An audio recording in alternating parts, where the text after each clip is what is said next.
Hello student, welcome to Nivan math academy. आज का हमारे पास टॉपिक है जो हम सम एग्जांपल्स कर रहे थे, जो कि हमारे पास बना के स्पेस है पर वो नॉट ए हिल्बर्ट स्पेस। इसका फर्स्ट एग्जांपल मैं अपनी जो इससे पहले वाली वीडियो है उसमें कर चुकी हूँ डिस्कस।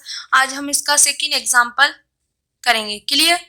अब देखते हैं सेकेंड एग्जांपल में भी सेम कंसेप्ट है। अब ऐसा कौन सा सेकेंड एग्जांपल है कि हमारे पास वो बना के स्पेस तो बन रहा है बट वो हिल्बर्ट स्पेस नहीं है। क्लियर? तो बेटा देखो, द लीनियर स्पेस दिस, ये जो मेरे पास यहाँ पे लीनियर स्पेस है ये ऑक्यूपाइड करता है विद द नॉर्म। ये वाली यहाँ पे नॉर्म है जो कि हम यहाँ पे थर्ड सेमेस्टर में ये वाला पोर्शन करके आए हैं कि ये क्या मेरे पास बना के स्पेस बनता है।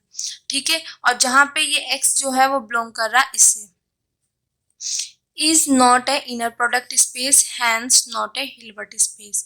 हमने वही चीज की थी कि अगर बना के स्पेस है तो इसमें दो कंडीशन होगी। पहली क्या होती है कि वो हमारे पास बना के स्पेस के लिए बेटा हमारे पास क्या होता है, वो नॉर्म्ड, नीलियन स्पेस एंड कंप्लीट। और जो हिल्बर्ट स्पेस के लिए हम प्रूफ करते हैं इनर प्रोडक्ट स्पेस और कंप्लीट। तो बनाक है तो कंप्लीट वाली कंडीशन तो होगी, बट हमें यहाँ पे शो करना है कि हिल्बर्ट स्पेस नहीं होगा। तो इसका मतलब ये इनर प्रोडक्ट स्पेस नहीं होगा। एक कंडीशन तो ये फॉल्स कर रहा होगा ना। जब कोई दो चीजों को मिलके एक चीज बनती है तो उनमें से अगर वो नहीं है तो कोई ना कोई सी कंडीशन मतलब सेटिस्फाई नहीं हो रही होगी। तो बट यहाँ पे ये वाली तो हमारे पास है इसके साथ, क्योंकि बना के स्पेस है तो कंप्लीट तो वो है। तो यहाँ पे इसका मतलब वो इनर प्रोडक्ट स्पेस नहीं है। तो यहाँ पे भी हम with the help of parallelogram law के अकॉर्डिंग करेंगे, जैसे हमने लास्ट अपने एग्जाम्पल में किया था। क्लियर बेटा? तो यहाँ पे देखो, ये वाला मैंने यहाँ पे स्पेस लिया, लीनियर स्पेस। क्लियर? अब इस लीनियर स्पेस में जो नॉर्म डिफाइंड है वो इस तरीके से। लास्ट टाइम जो मेरे पास था वो यहाँ पे P वाला था तो इसलिए P आया। इस बार मेरे पास क्या आएगा, यहाँ पे इंफिनिटी है नॉर्म में तो यहाँ पे इंफिनिटी आएगा। ये मेरे पास पैरेललोग्राम लॉ का कंसेप्ट आएगा। क्लियर बेटा? अब देखो, यहाँ पे हमें गिवन है, जब हम इसका प्रूफ सॉल्यूशन करेंगे किस तरीके से है। The given the linear space this occupied the norm, ये तो हो गया। हमें शो क्या करना है कि ये मेरे पास हिल्बर्ट स्पेस नहीं होगा। तो इसके लिए मेरे पास इनफ होगा कि ये जो है मेरे पास इनर प्रोडक्ट स्पेस जो है ये पैरेललोग्राम लॉ सेटिस्फाई ना करे। इसके लिए हम कर सकते हैं ना, जैसे कि मैं अपने लास्ट उसमें बताया था, बाय दिस थ्योरम अगर कोई भी बना के स्पेस हिल्बर्ट स्पेस होता है तो वो पैरेललोग्राम लॉ होल्ड करता है। अगर पैरेललोग्राम लॉ होल्ड करता है तो ये होता है इफ एंड ओनली इफ की कंडीशन है।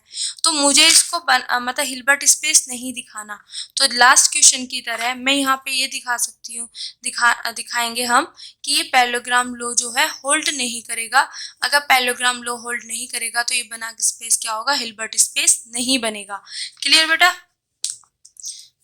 तो इसके लिए ये कंडीशन हमारे लिए इनफ है।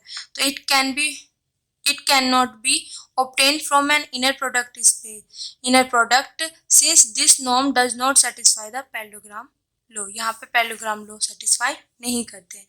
अब लास्ट एग्जाम्पल की ही तरह हम यहाँ से इसके दो मेंबर लेंगे x और y, क्योंकि मुझे तो पैरेललोग्राम लॉ वाला पोर्शन कराना है तो उसमें तो x y की नीड पड़ेगी। तो यहाँ पे मैंने x y लिया इस वाले से, वहाँ पे LP स्पेस था, यहाँ पे ये वाला स्पेस है। बट यहाँ पे जो x है वो मैंने किस तरीके से डिफाइन किया कि xt की वैल्यू क्या होगी 1, क्योंकि जो मैंने यहाँ पे नॉर्म डिफाइन की हुई है बेटा वहाँ पे xt और yt। तो जब ये मैंने इस वाले स्पेस से लिए, लीनियर स्पेस से, तो यहाँ पे xt मैंने क्या लिया 1 एंड yt मैंने किस तरीके से यहाँ पे डिफाइन किया t minus a upon b minus a। Clear बेटा? तो xt और yt तो मैंने यहाँ पे ऑलरेडी अपनी साइड से डिफाइन कर लिए। फिर जब मैं पैरेललोग्राम लॉ लगाऊंगी तो मुझे किन चीजों की जरूरत पड़ेगी, x प्लस वाई और x माइनस वाई। तो वो देखते हैं यहाँ पे। जब मैं यहाँ पे xt प्लस के yt किया मैंने तो 1 प्लस दिस, माइनस करूंगी तो 1 माइनस दिस। क्लियर बेटा? अब हमारे पास मेन टारगेट है कि पैरेललोग्राम लॉ होल्ड ना करे। तो उसके लिए हम क्या निकालेंगे, मेरे को निकालने की नीड होगी this and this, this and this. Okay, तो सबसे पहले मैं निकालूंगी ये वाला। अब ये किस तरीके से है, नॉर्म किस तरीके से डिफाइंड है, नॉर्म ऑफ एक्स, और ये वाला सुप्रीमम मोड में है एक्स ऑफ टी, तो एक्स टी की वैल्यू क्या है 1, और इसका सुप्रीमम क्या आएगा 1 का, मेरे पास 1 ही आएगा। क्लियर हो गया। फिर इस तरीके से y इस तरीके से डिफाइन किया होगा, यहाँ पे x था तो एक्स टी की वैल्यू रखी, y आएगा तो वाई टी की वैल्यू रखूंगी, और वाई टी की वैल्यू मेरे पास क्या है बेटा, ये है, तो मैंने यहाँ पे वाई टी की वैल्यू पुट कर दी। अब t जो यहाँ पे सुप्रीमम वाला पोर्शन ले रहे हैं वो ले रहे हैं इस क्लोज्ड इंटरवल के अंदर। अब देखो इसमें इसकी सुप्रीमम वैल्यू 1 कैसे आई, वो चीज चेक करते हैं बेटा। अब देखो ये वाली वैल्यू कैसे आई, मैंने यहाँ पे लिया y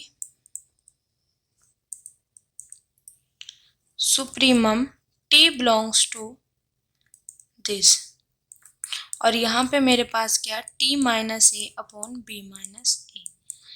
अब t की जो वैल्यू है मेरे पास, t की जो वैल्यू है वो यहाँ पे a और b क्लोज इंटरवल के बीच में है, तो मेरे पास यहाँ पे मैंने माना ये a है और ये यहाँ पे b है, और t इसी से बिलोंग कर रहा है, तो ये मेरे पास छोटा होगा, इस इंटरवल में सबसे छोटा ये वाला हुआ, बड़ा ये हुआ, तो मैं यहाँ पे सबसे पहले t की वैल्यू a रख के देखती हूँ। जब मैंने t की वैल्यू यहाँ पे a रखी, t बराबर a बेटा, ये छोटी वाली रख रही हूँ, तो मेरे पास a minus A upon B minus A, तो मेरे पास इसकी वैल्यू क्या आ जाएगी बेटा 0, a में से क्या है 0, तो 0, तो यहाँ पे एक अगर मैं t की वैल्यू ये सबसे लोअर रख रही हूँ, सबसे छोटी रख रही हूँ इस इंटरवल में, मतलब ये वाला पोर्शन रख रही हूँ, तो मेरे पास 0 आ रहा है। अगर मैं इस इंटरवल की सबसे बड़ी वैल्यू b होगी ना, मतलब इनफीमम और सुप्रीमम वाला जो पोर्शन होता है, ठीक है, अगर मैं सबसे बड़ी वैल्यू रख रही हूँ b, तो b वैल्यू रखने पे मेरे पास क्या आएगा, t बराबर मैंने b रखा तो b माइनस ए अपॉन बी माइनस ए और दिस, और इसकी वैल्यू क्या आएगी 1। अब देखो यहाँ पे मेरे पास t की वैल्यू ये रखने पे मेरे पास 0 दे रहा है, यहाँ पे t की वैल्यू b रखने पे मेरे पास 1 दे रहा है, और इसके बीच में अगर मैं कुछ भी रखती हूँ तो 0 और 1 के बीच में ही लाई करेगा, ठीक है। तो मुझे तो सुप्रीमम वैल्यू लेनी, तो इस इंटरवल में अगर मैं t की वैल्यू पुट कर रही हूँ यहाँ पे, तो इस पूरे की वैल्यू सुप्रीमम क्या आएगी, सबसे बड़ी क्या आएगी, सुप्रीमम माने सबसे बड़ी, तो यहाँ पे क्या आएगा मेरे पास 1 ही तो है, यहाँ से लेके यहाँ तक के सभी इंटरवल में सबसे बड़ी वैल्यू क्या है 1, तो यहाँ पे इसकी सुप्रीमम वैल्यू आ जाएगी 1। तो इस तरीके से ये लिया है। क्लियर बेटा। नाउ अब मैंने ये दोनों तो निकाल लिए, अब मैं निकालूंगी x प्लस वाई और x, ये देखो बेटा कैसे निकाला, x प्लस वाई का जब मैं करूंगी तो यहाँ पे जब मैं नॉर्म डिफाइन करती हूँ तो एक्स टी जो यहाँ पे होता है, तो जब x प्लस वाई का करूँगी तो एक्स टी और वाई टी। क्लियर। और इसकी वैल्यू मेरे पास क्या है दिस, तो ये वैल्यू पुट कर दी। अब सिमिलरली यहाँ पे वही चीज आएगी कि t मेरे पास इस इंटरवल में है। अब t की वैल्यू सबसे छोटी रख के देखी मैंने, यहाँ पे t की वैल्यू अगर मैं यहाँ पे सबसे छोटी रखूंगी तो मेरे पास इस वाली टर्म की वैल्यू मेरे पास आएगी 0, पर इस 0 में क्या ऐड हो रहा है यहाँ पे 1 प्लस 0, ठीक है। तो यहाँ पे अगर मैं t बराबर a पुट कर रही हूँ तो मेरे पास यहाँ पे वैल्यू आ रही है, इस पूरे टर्म की वैल्यू आ रही है 1, ठीक है। अगर t बराबर मैं b पुट कर रही हूँ तो यहाँ पे अभी मैंने वैल्यू पुट की थी, तो इसकी वैल्यू इस वाले पोर्शन की वैल्यू क्या आ रही 1, तो यहाँ पे मेरे पास क्या आएगी 1 प्लस 1, तो इसकी वैल्यू आ रही 2।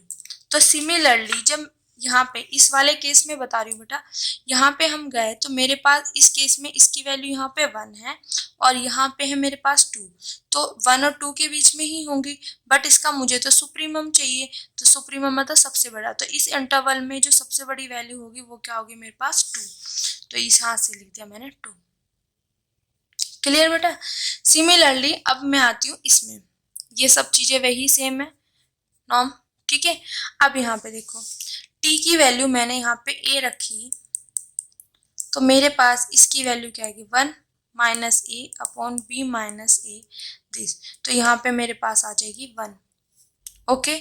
अगर t बराबर मैं b रखती हूँ तो यहाँ पे मेरे पास 1 माइनस यहाँ पे b minus A upon B minus A, तो इसकी वैल्यू मेरे पास क्या आ जाएगी 0, वो सॉरी 1, ये कैंसिल होके 1 आ जाएगा, तो इसकी वैल्यू 0। अब देखो इस वाले केस में मेरे पास ये था,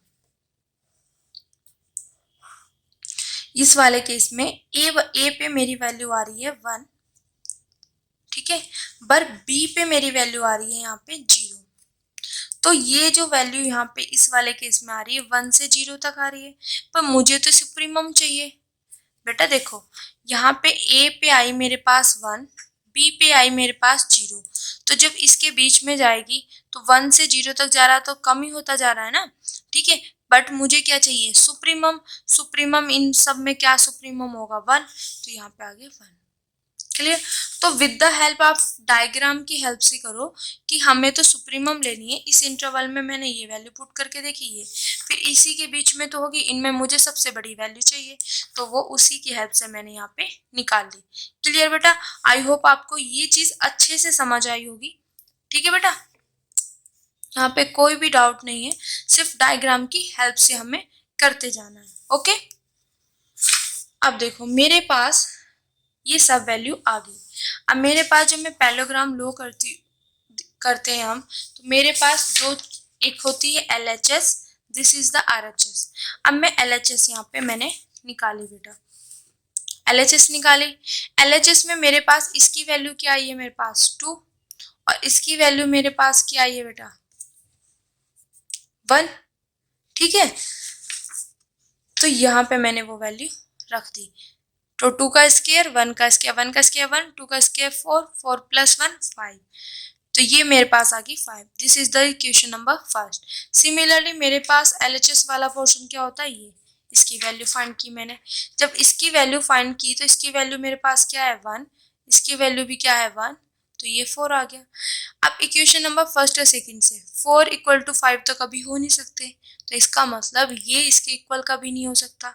तो यहाँ से ये चीज आ गई मेरे पास कि जो मेरे पास यहाँ पे ये नॉर्म इन डिफाइन की गई है यहाँ पे ये वाला पोर्शन, तो ये मेरे पास पैरेललोग्राम लो नहीं होल्ड कर रहा है। जब पैरेललोग्राम लो होल्ड नहीं करेगा तो by this theorem, parallelogram law hold नहीं किया तो इसके मतलब जो मेरे पास बना के स्पेस है वो मेरे पास क्या होगा, हिल्बर्ट स्पेस नहीं होगा। क्लियर, यही चीज हमें प्रूफ करनी थी। This is the example number second. ठीक है, अब हम अपनी नेक्स्ट वीडियो में करेंगे एग्जाम्पल नंबर थर्ड। ओके बेटा, आई होप आज का लेक्चर आपको अच्छे से समझ आया होगा। अगर आपको मेरी वीडियोस अच्छी लग रही है तो please like subscribe my channel और उन बच्चों तक जरूर पहुंचाएं जिनको इसकी नीड है। Thank you so much.